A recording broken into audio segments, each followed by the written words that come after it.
For a video companion to this podcast, as well as information regarding materials and equipment, log on to our YouTube.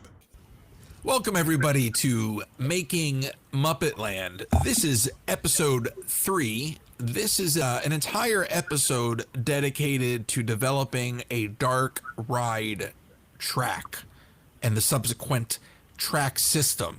And I've got with me my good friends Nicholas Foligno and Brent Mason. Hello. Hey. Hello. I'm glad we're at this point. You know, I wanted everyone to kind of understand the backstory, but this is, to me, this is the real fun part, because developing a ride track, something again we were talking about right before we started recording the show, Nick, goes back to, for us at least, goes back to you tinkering with RC cars, all the way up to when we're into developing this previous iteration of the arcade that never opened. We wanted to kind of replicate what you would see in a dry cleaner, you know, creating some sort of like a monorail track system. And I mean, and you as the guy that spent all that time building RC cars, I mean, how would you even, when we started talking about this, what was your thought process and how do you even begin to develop making something like that work? Because that's not even, I mean, if you go out and buy one of those systems, it'll do whatever, but you're talking about chain belt systems and like, how do you go from, hey, I can tinker with RC cars to how do we make this thing run around on its own and come to life? Sure. Well, first, I think we need to clarify. I did not tinker. I was competing. I was a trophy winner, okay? It wasn't just for fun. I was winning trophies, but that's another episode.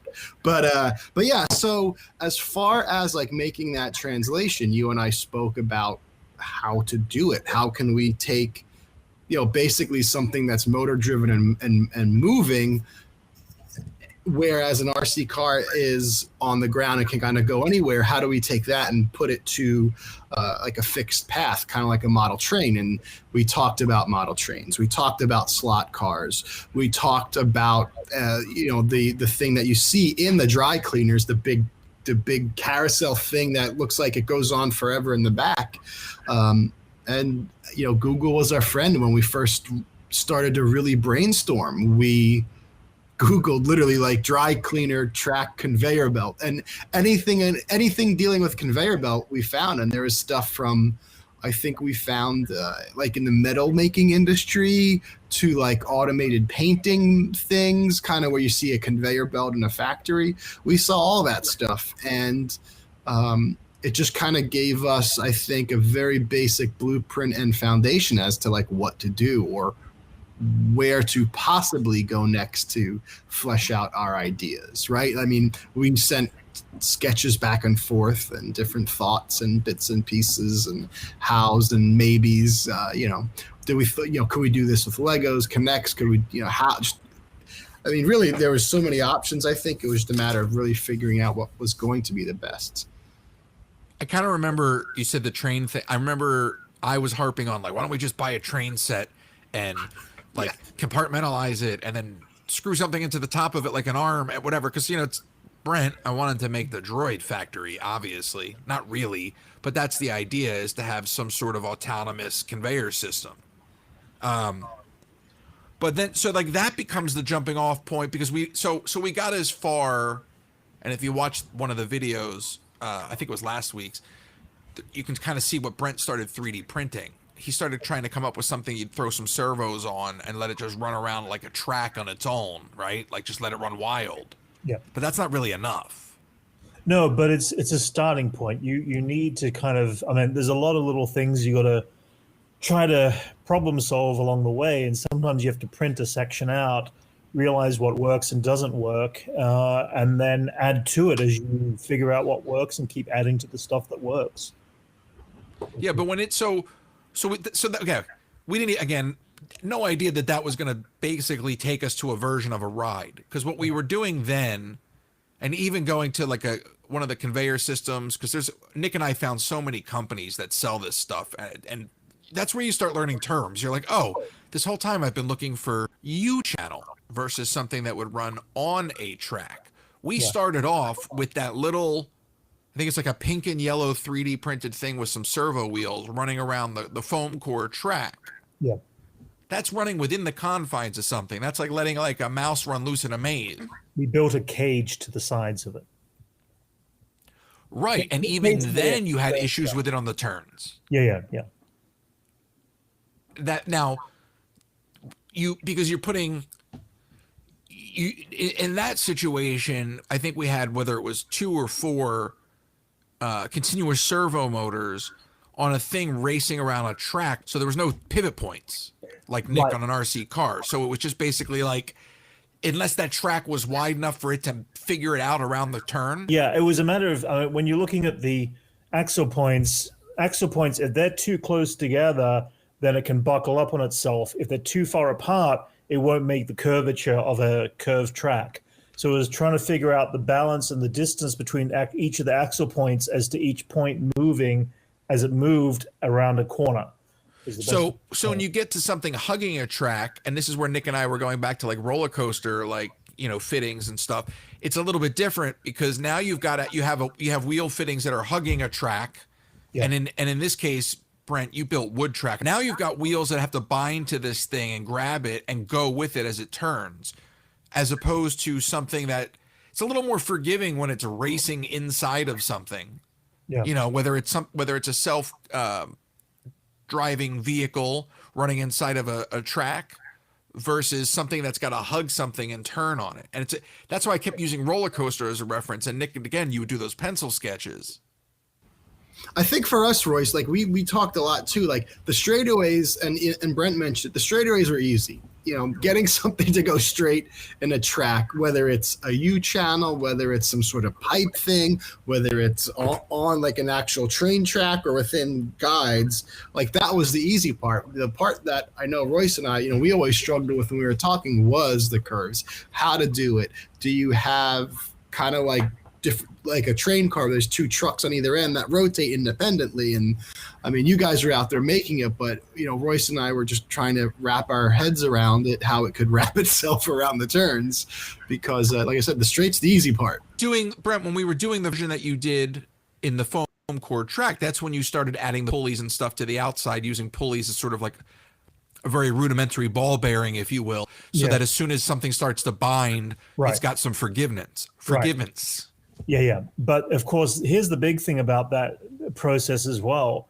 You want to be able to walk straight in and onto your vehicle. You don't want to have to take a step up onto it. We also don't have the ability of digging into the ground to bury part of this into the ground. Not in the warehouse. But we want to try to avoid that in general. Sure. We don't want to have to build a system or raise the floor up to meet to the level of the actual road. So the trick has always been, how do we make it at ground level where you step straight onto your vehicle, thing that's going to sit below the ground level, because it's such a fine area of height. It's funny. We're just building a dark ride in our warehouse, and you just said we don't want to rip up the floor, as if that was really an option. Yeah. But it reminds me of like that's a problem Disney faced, because when they had their RFID system installed for Rise of Resistance, right? I guess they went with the cheaper system, the story goes, and they had to have the floor ripped up. Can you imagine the cost of having concrete ripped up once you've done the install? Yeah. And then having to redo everything. Yeah. So, you say that, and I think of Disney going, oh my gosh, they're a company, with not really truly endless resources, but theoretic endless resources. And if that's a nightmare for them. Right. So we were trying to basically just say, look, let's build something surface level. Yeah. But now you're building it out of wood. So let's just talk about that now. How did you even figure out how to do it? Because at first you said there's no way this can be done.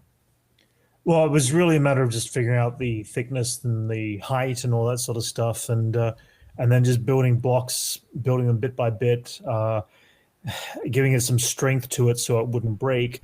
And the wood is only just a tester. It's a tester to say, what would this work like if we were then to eventually go in and spend the money and do it on steel or metal or whatever.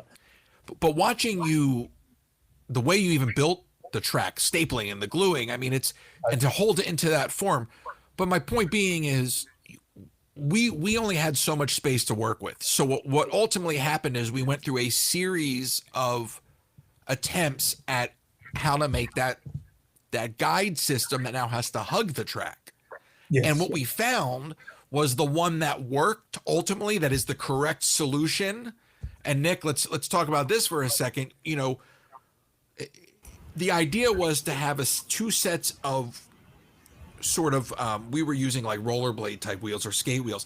You have two sets of those on pivot points that allow you to go around the track. So you have a front guide system and a back guide system.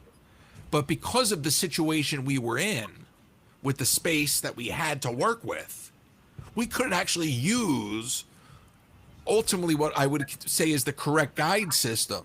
We had to go with a center pivot point only, because we didn't have the ability to negotiate those turns, which is kind of a weird thing. We almost had to do it the wrong way to get away with it. Yeah, I mean, you have to do what you have to do. It's what we've kind of always been talking about every time we sat down and chatted through all this. It's you figure out how to make it work, and then once you figure out how to make it work, you have to polish that and make it work even better. And that's what you guys have done. And I would be on the phone with Royce. I'm like, no, you have to have it on the outside. He's like, this is the way it's working. I'm like, that's the way it will be. So be it, For now. Yeah, exactly. So in the next iteration of what we intend to do, we would use a metal track, and the terminology is bus rail. And if you're going to take, first of all, if you're going to build a real ride where people are riding it, and it's funny how you start off with just messing around in the warehouse, you post a video, and then people say they want to ride it. But as a businessman, once I start doing my homework, you realize of all the restrictions and regulations, like I would never let people, it's a cute idea, and you hear stories over the years of people build a dark ride in their garage, and that's fine, but I've got a business. So if I'm going to do this, we're going to do it right. And we're going to open up, a ride to the public next summer, pending obviously doing it the right way, and you got to go through OSHA inspection, and that's the process for anybody building a ride. But what's exciting is now we're going to take what we learned with this wooden track and apply it to a bus rail system. We're going to be figuring all this stuff out, and that's okay. That's the journey. But what we're going to be doing in the mall, would be the passive bus rail. But you got me thinking of those SEPTA buses. Now, I never to this day could figure out how you have like the 2 points of contact that run on the cables, but then you get to like an intersection point in the cables and it still keeps going. It's kind of like when I went to Disney World, and I'm frightened of those cable cars they have now. Those, what do they call those? Skyliners. And what's fascinating to me about the Skyliners that they've got now, because they're newer technology, those things come off and on the guide system. And that's frightening to me. I already don't like the idea of being up on a cable in the air dangling. It freaks me out. I don't like and you're rocking, and no, forget it. I don't even like the moving gondolas on the Ferris wheel. But the idea that you're taking something off and on the track that is carrying people, that's crazy to me. Now, and I'll let you run with this, Nick, but now I looked at the Peter Pan ride when I was there, and it's doing the same thing. It's got a conveyor system up top like you were talking about earlier, and it's got a passive bus rail on the bottom. So it literally is like the dry cleaner thing up top. So you start off in the loading position. Brent was talking about height. So you start off on the loading platform, you get into the Peter Pan ride, and then the passive bus rail just ends. And you suddenly are now on up top. You just go on to a new track. Yeah, I'm trying to think what else does that. I definitely have seen things that can or do that. I mean, it's just a matter of that transition period, how tight your tolerances are. So when you switch from ground support or drive to sky, it's the matter of how smooth that transition is. But even if you look at like railroad train track, like real train tracks, they're not 100% connected the whole way. There might be a little bit of a gap, but those wheels are so big you don't really notice the gap. It's just a matter of it works. And especially as long as you have like that momentum moving. And if you lose current, it's like riding the subway. Every now and then the lights go out because for whatever reason, the car is not getting the power from the third rail, but you got there's enough motion going on where it can keep going till it hits a spot where it picks up the power again. Right. That kind of reminds me of like a flipper on a pinball machine, because the old leaf switches, you could hit them and you get nothing out of it, but if you hit it hard enough, there's so much corrosion on the inside of those switches. And it's like the same thing with a slot car. Or, listen, even a Neo Geo, you got to sometimes, you remember like on an old Nintendo cartridge, a Neo Geo is the same thing. You get a little corrosion on the contact points, and then it won't boot. So you spray like what we call like deoxit, which just cleans off the corrosion. So that's what's going on in a subway car. When that thing's losing contact, something's causing it, whether it's, you know, bad contact or corrosion. Like I remember the slot cars growing up, those things would get gummed up. If you didn't clean them, they couldn't make their turns. Yeah. No, I mean, as far as those transitions and stuff, I mean, it's, you could say it's magic, but I mean, it's just it's just engineering, really. And timing. We're talking about now having a blank slate to start from. Right. We don't have all the restrictions we had before, and we've learned that the proper track, when done in metal, can sit lower to the ground. Right. Okay, and we don't need to be confined to so much distance between the wheels and the base of everything. And if people can't follow what I'm saying, is when Brent built this track out of wood for Muppetland, it's kind of got like a T base to it. And what that meant is we had areas where the wheels could potentially bind on turns that don't exist if you're using metal track, because there's surface area that we're occupying on the floor with the wood, because that's how we're screwing in. It's almost like a wooden strap that goes all the way around with the track. Now what you'll have is a raised or flush rail. So now the floor is completely clean and you don't have any obstruction there. And then what that's going to allow you to do, much like a roller coaster, is hug that rail all the way through.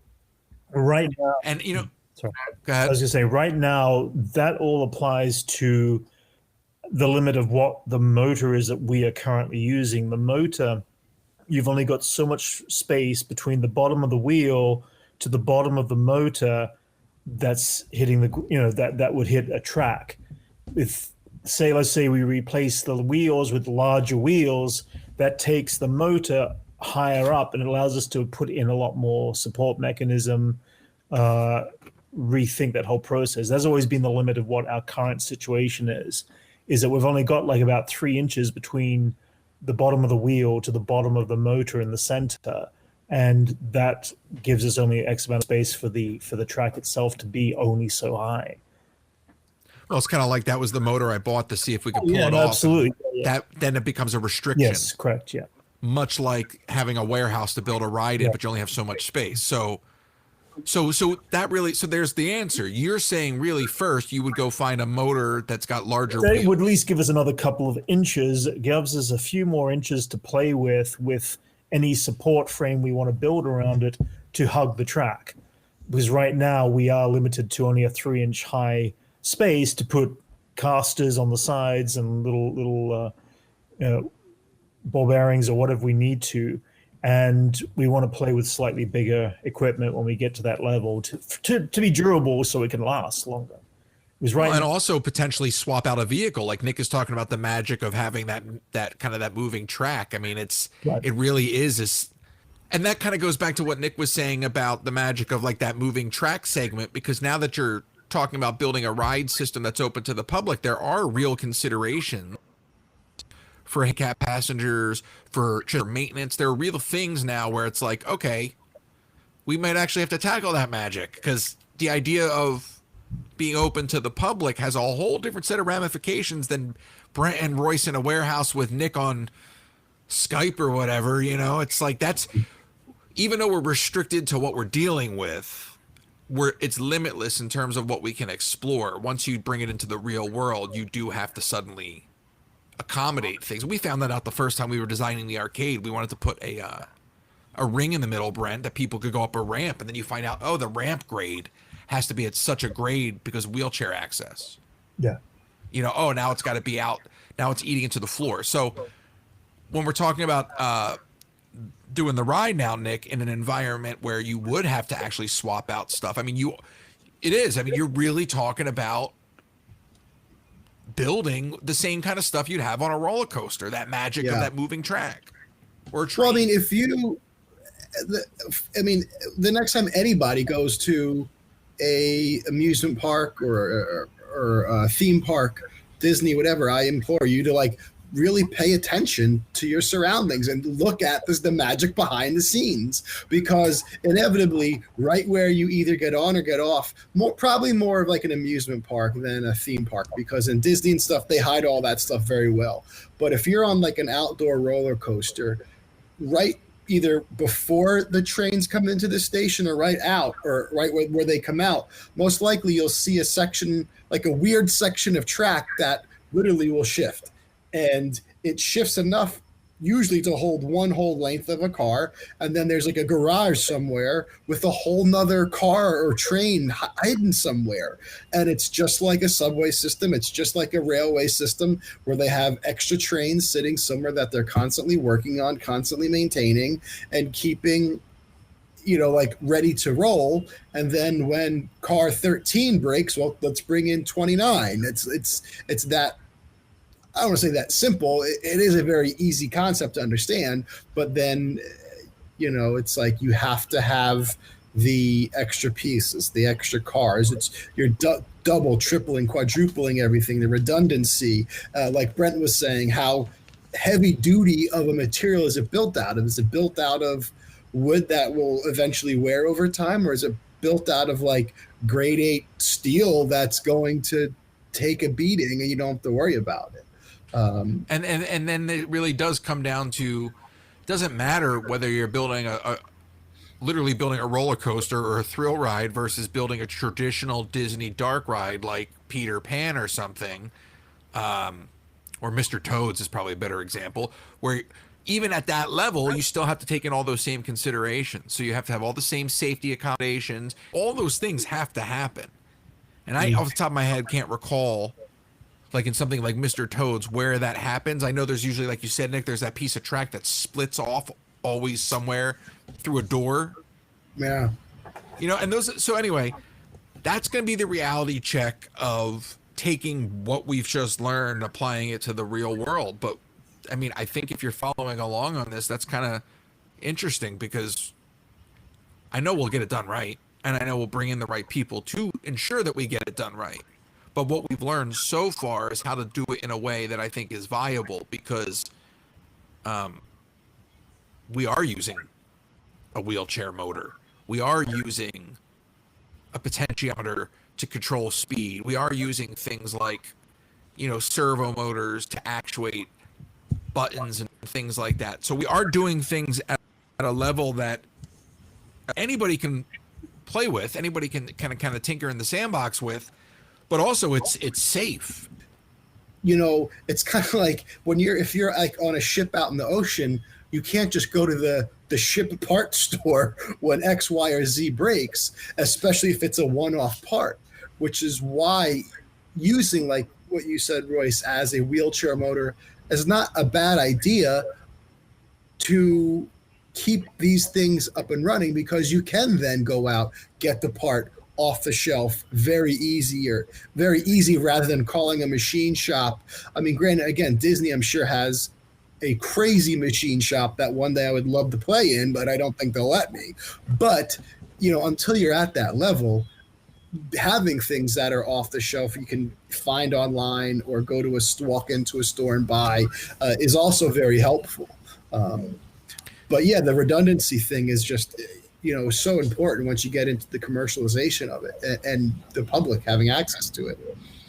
You know, and that's an interesting thought too, because, you know, Disney, when they first built Disneyland, they didn't have a place to go.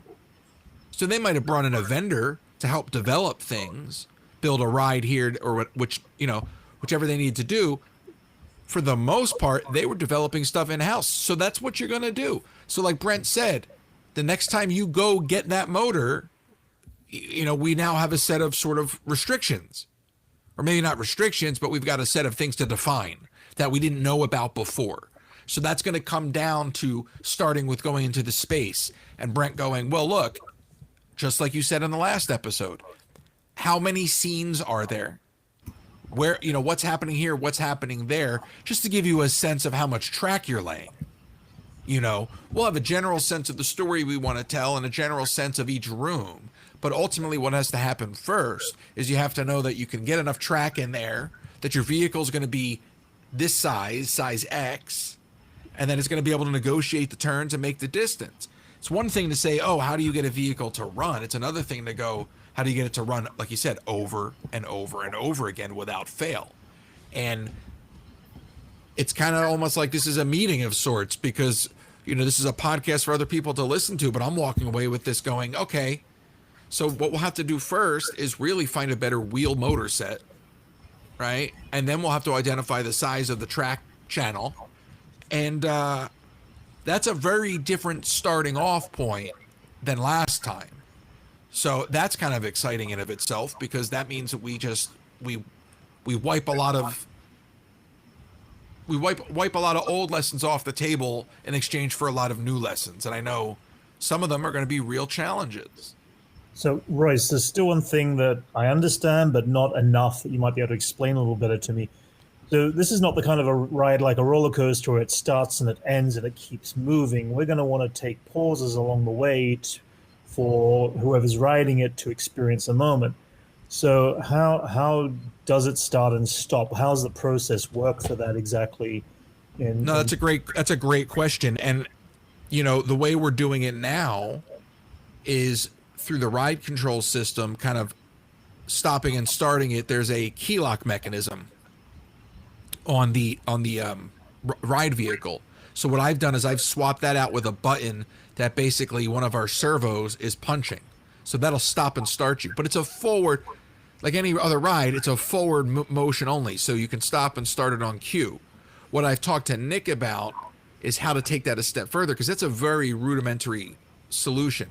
Like you said about a roller coaster, you know, Right. once you hoist that thing up and it goes, it doesn't stop till you get to the end of the ride. Yeah. it's all physics, unless you get to the next hill and you bring it up again. And even that, I mean, watching how you have that on the lift of the chain, you have that little tiny metal tab kind of hauling the entire train up. It's amazing. It's amazing to think about how these things look so simple, but, you know, in the case of a roller coaster, that's your everything. Without that piece of metal hoisting you up on the chain, you're never going to get through the ride. In the case of what we're doing, and I've said to Nick, hey, how do we take this a step further?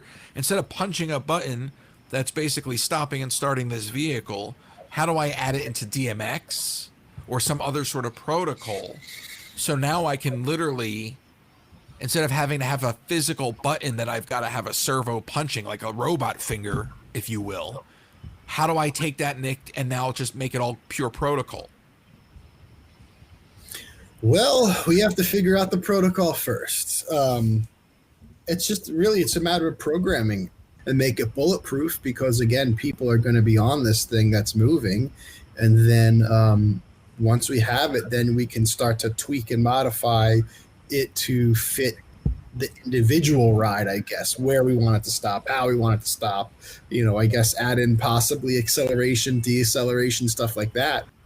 So the question is, can you do it with just wireless DM? Like, is there a virtual switch that can basically just, you know, on if you will, like a Wi-Fi relay or a DMX relay, where you could basically just wipe out the entire concept of physically putting in a switch and just close it in the computer?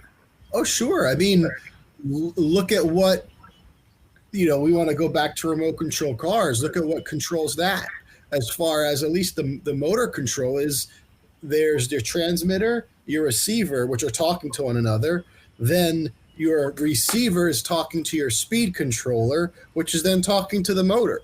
And it sounds like a lot of parts, but it's really just this, the transmitter saying, all right, go forward at 50%. It beams it over here. This then interprets that and puts it into a language that this thing can understand, and then it puts it to the motor.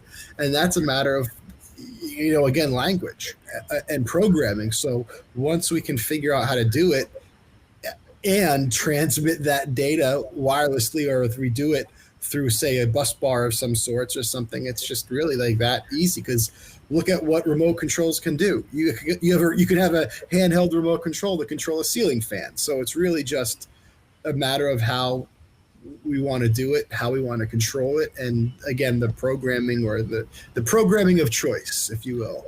Well, obviously we wouldn't, you talk about like a fan control or we have key fobs that we're using on Muppetland to run the Spike Wall and Jack Skellington and Animal at the moment because we don't have a way to actuate those linears. We're working with what we have.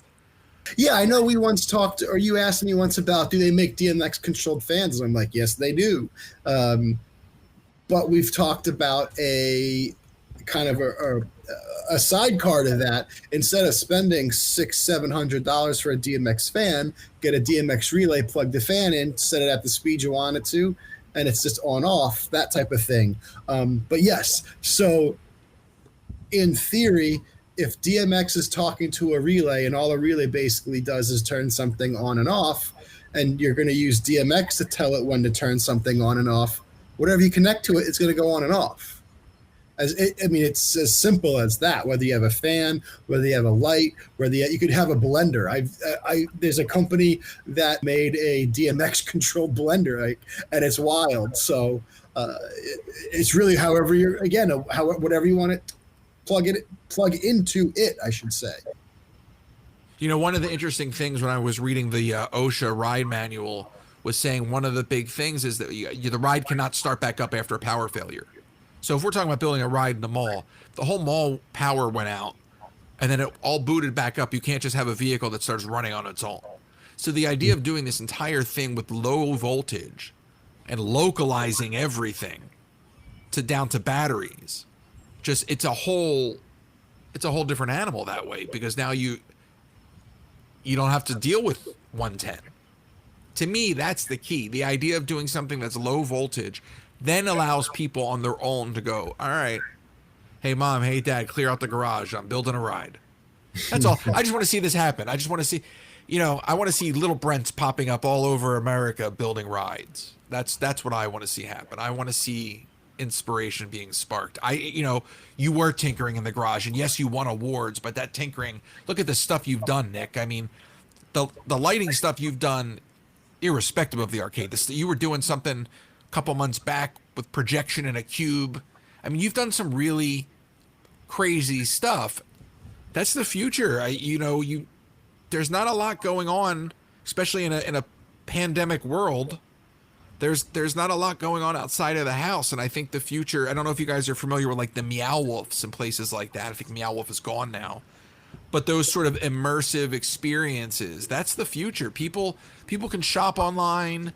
They got their movies at home, giving people a destination that's immersive and interactive. That truly is the future. And Nick, you've been doing that stuff for years now. I didn't think of the cube by any means. I just helped add some lights and some fun stuff to it. The cube is, I call it like the human kaleidoscope. It's like you get to go in a kaleidoscope, and a cube has 6 sides, so all 6 sides are mirrors, top, bottom, and the 4 around you.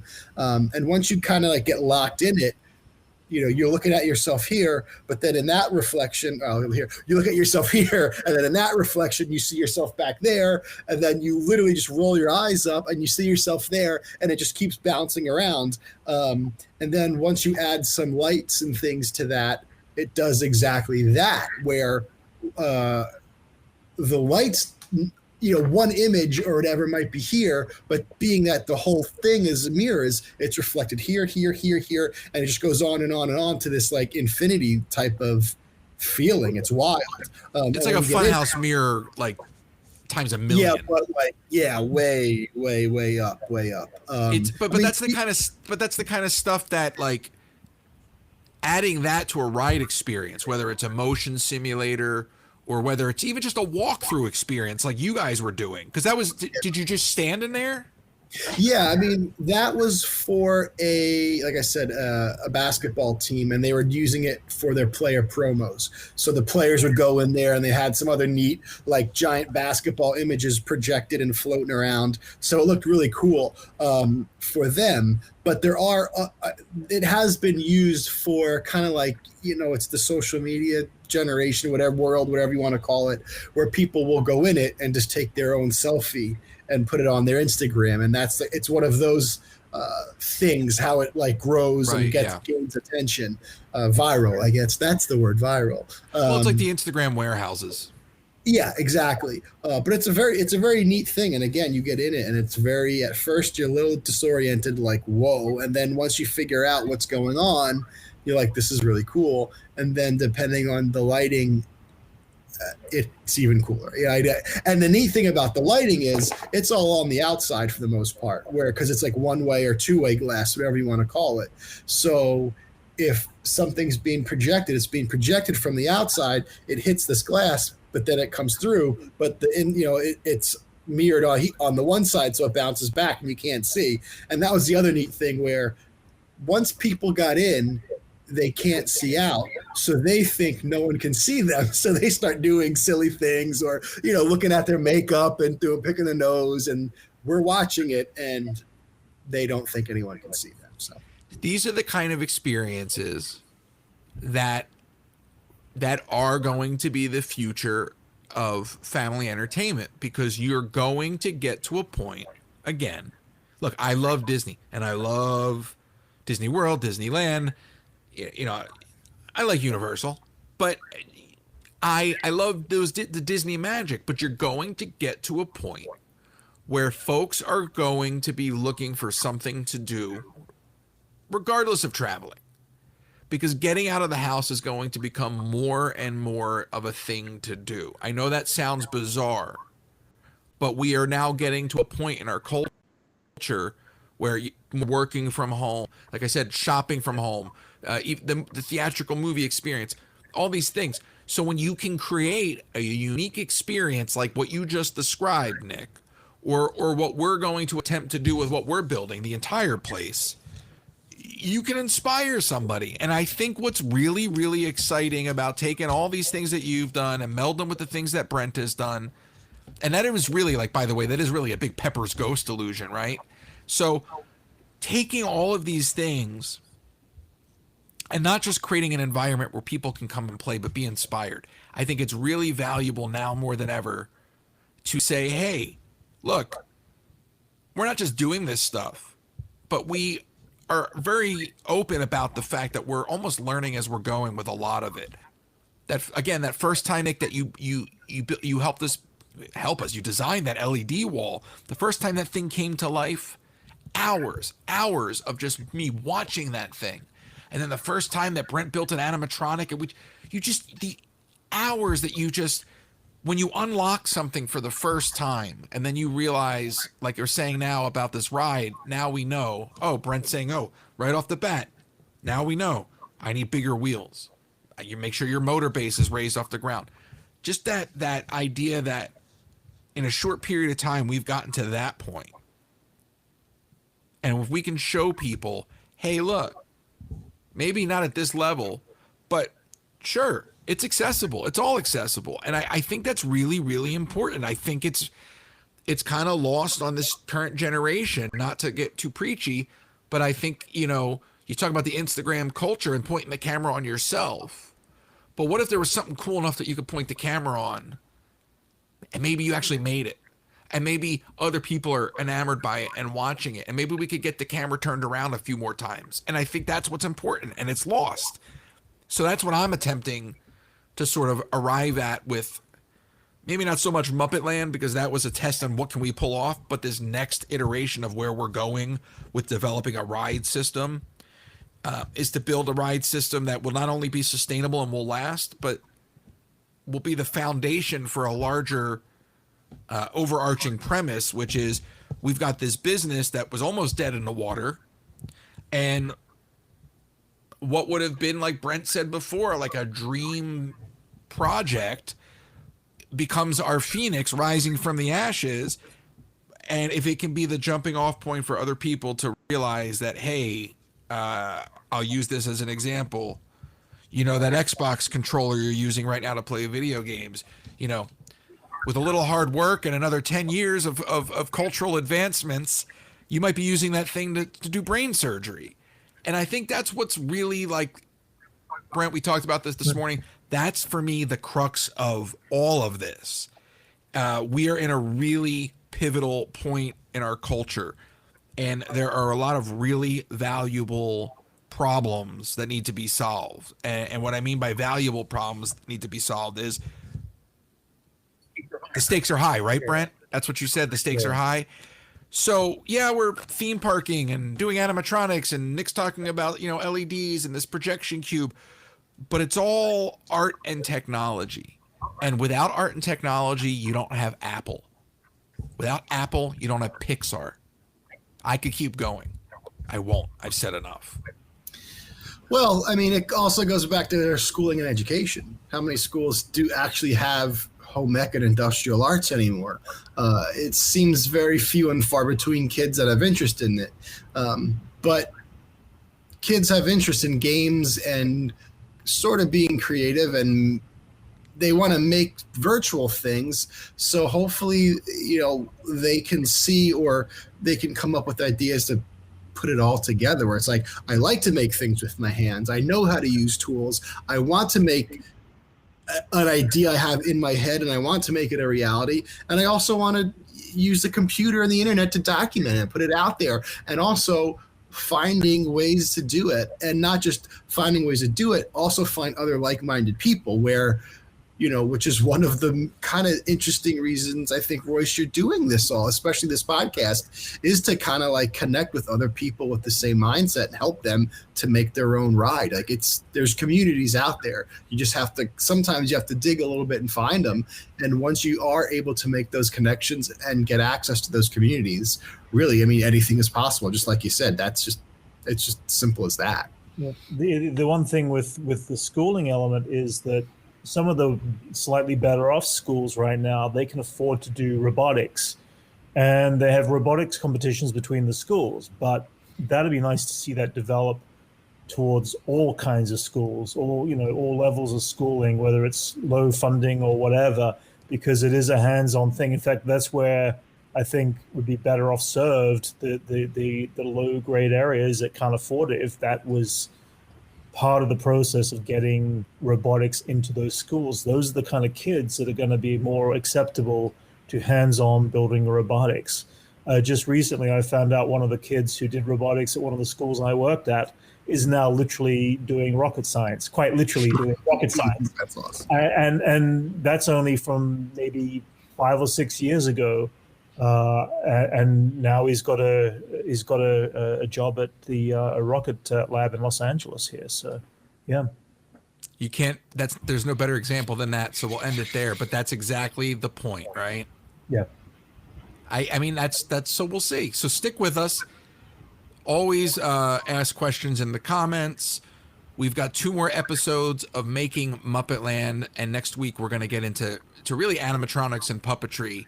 And then we'll wrap it up with a final episode, episode 5, which is what comes after 4. So thank you guys. Brent, really, that really kind of got me right in the gut, because that is so cool to go, oh yeah, I've just been exposed to robotics and now literally rocket science like that, you know. It surprised me. It was like the kid's young, like he's early, like 22, perhaps 23. Yeah. Probably just out of college, just in the last couple of years, and bam, straight into rocket science, quite literally. So, yeah. Quite literally, right? You know, is that old phrase, it's not rocket science? Well, guess what? It is. All right, guys, thank you. We'll see you next week. All right. Bye-bye. Bye-bye.